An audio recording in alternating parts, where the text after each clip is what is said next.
If you want to cancel your Reddit subscription, follow these straightforward steps to ensure your subscription is properly terminated.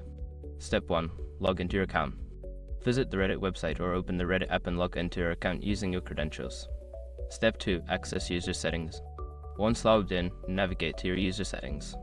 On the website, click on your username in the top right corner and select user settings. In the app, tap on your profile icon and go to settings. Step 3. Go to the subscriptions tab. In the settings menu, look for a tab or section labeled subscriptions or premium. Click on it to view your current subscriptions. Step 4. Select the subscription to cancel. Find the subscription you wish to cancel from the list. Click on it to access more details about the subscription. Step 5. Confirm cancellation.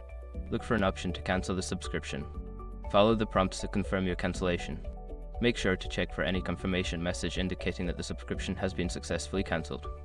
After completing these steps, your Reddit subscription will be cancelled.